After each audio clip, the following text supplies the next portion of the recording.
तो आज की वीडियो में हम डिस्कस करेंगे कुछ important current affairs questions. Okay, so this video is going to be very important for you. So let's start. Jovenel Moise, who was assassinated after an attack, was the current president of which country? Jovenel Moise, जिनको हाल ही में एक attack के बाद उनको assassinate किया गया है, वो किस देश के करंट प्रेसिडेंट थे?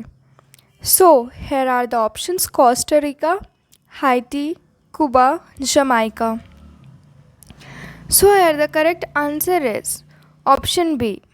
Haitian President Jovenel Moise, who took office in February 2017, was assassinated after an attack amid deepening political and economic stability and a spike in gang violence in the country.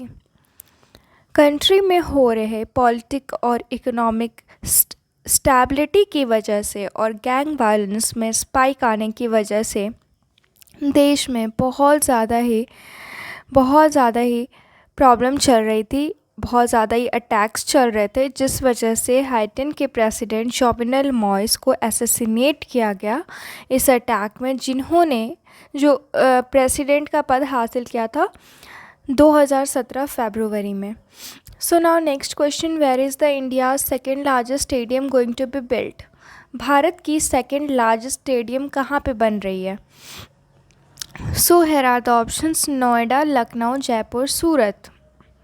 So here the correct answer is option C, Jaipur. The Board of Control for Cricket in India (BCCI) has given a financial grant of rupees 100 crore to the Rajasthan Cricket Association (RCA) to build India's second largest stadium in Jaipur, first largest in Ahmedabad.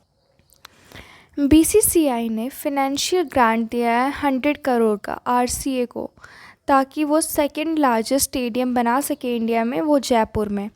और भारत में सबसे first largest stadium कहाँ पे? वो है अहमदाबाद में, और second largest stadium अभी बन रही है जयपुर में.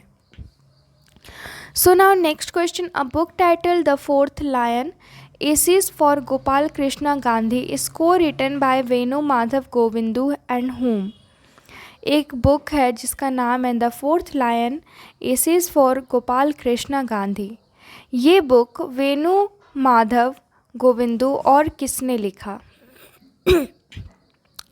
सो here are the options: Srinath Raghavan, Mukul Kesavan, Shashi Bhandari, KL Gupta. So here the correct answer is Srinath Raghavan. A book titled The Fourth Lion, Essays for Gopal Krishna Gandhi, co-written by Venu Madhav Govindu and Srinath Raghavan, has been released recently.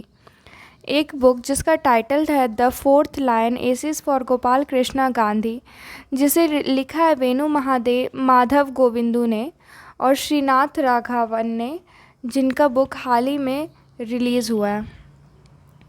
So now next question, James Anderson, who reached a remarkable milestone in his career as he scalped his 1000th first class wicket hails from which country?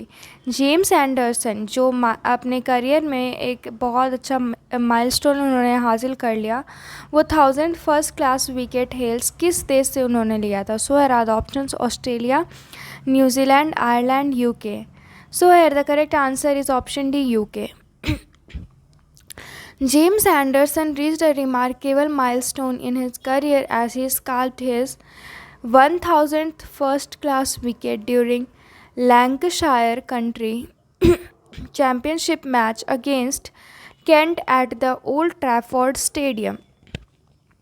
James Anderson, जिन्हें मिला है एक remarkable milestone उनके career में, क्योंकि उन्होंने 1000वां first class wicket अपने कंट्री के चैम्पियनशिप मैच में हासिल किया है ओल्ड ट्रैफोर्ड स्टेडियम में. So now next question, who is the head of the committee form to curb the digital monopolies in the country by union commerce ministry? उस committee के head कौन है जो कमेटी डिजिटल मोनोपोली, देश में digital monopoly को कर्ब करने के लिए यूनियन कॉमर्स मिनिस्ट्री के द्वारा वो कमेटी बनाई गई है, उसके हेड कौन है? So here are the options: RS Sharma, Vinit Sachdeva, KL Pal, Suresh Jain. So here the correct answer is option A, RS Sharma. The Union Commerce Ministry announced the constitution of a 9-member advisory committee to curb the digital monopolies in the country. The advisory committee will be headed by R.S. Sharma, CEO of National Health Authority. Union commerce ministry ने announce किया कि constitution of 9 member के एक advisory committee बनाई जाएगी ताकि देश में डिजिटल मोनोपोलीज़ को ख़त्म किया जा सके। और ये एडवाइजरी कमेटी के हेड कौन होंगे? R.S. शर्मा। R.S. शर्मा कौन है? ये हैं नेशनल हेल्थ अथॉरिटी के CEO। So now next question, who has been appointed as the new CEO of Waze, a crowdsourced navigation app and a subsidiary of tech giant Google? किन्हें appoint किया गया as the new CEO of veg?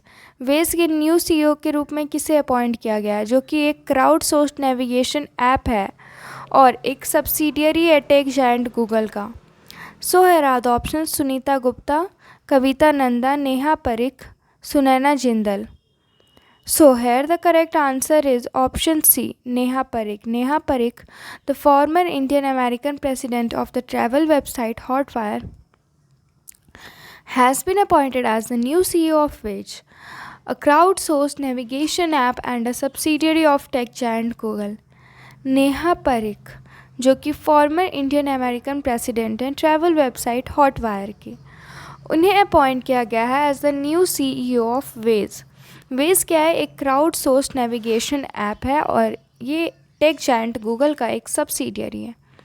So now next question, which of the following along with the payments technology major Mastercard have launched mandate HQ, a platform which the company said is a safe and secure recurring payment interface. इनमें से कौन सा payment technology है जो कि major master card launch किया है? Mandate HQ, एक प्लेटफॉर्म जो कि बहुत ही सेफ़ और सिक्योर है रिकरिंग पेमेंट इंटरफेस के लिए। So here are the options, Razorpay, Cashfree, Instamojo, PayPal. So here the correct answer is Razorpay. Razorpay and payments technology major Mastercards have launched Mandate HQ, a platform which the company said is a safe and secure recurring payment interface.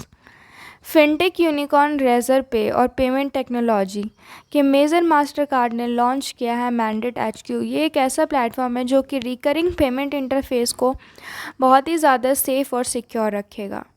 So now next question, which state government launched a scheme to incentive the production of orthodox and specialty tea?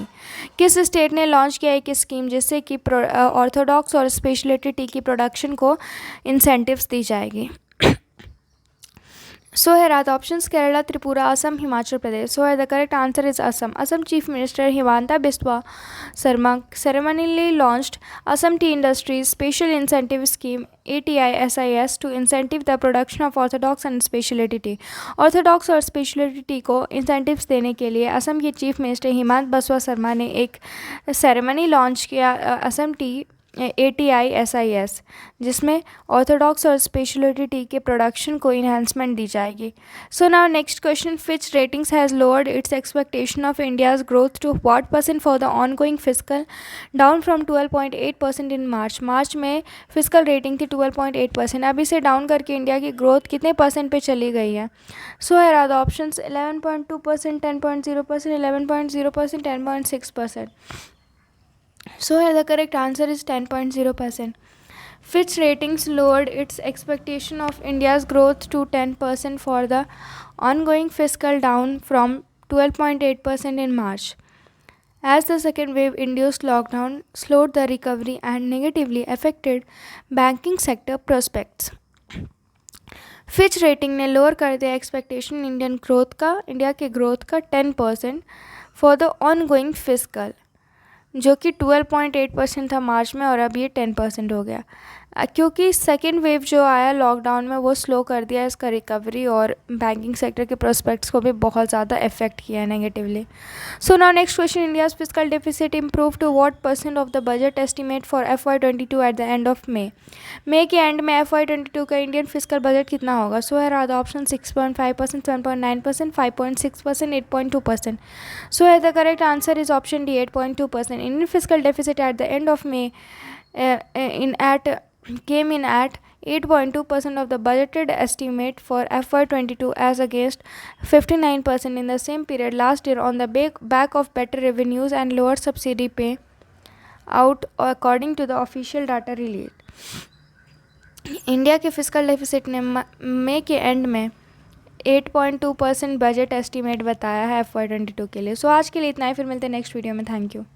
TrustLogix is a career platform where you can apply for jobs, connect to recruiters and get your jobs easily and quickly.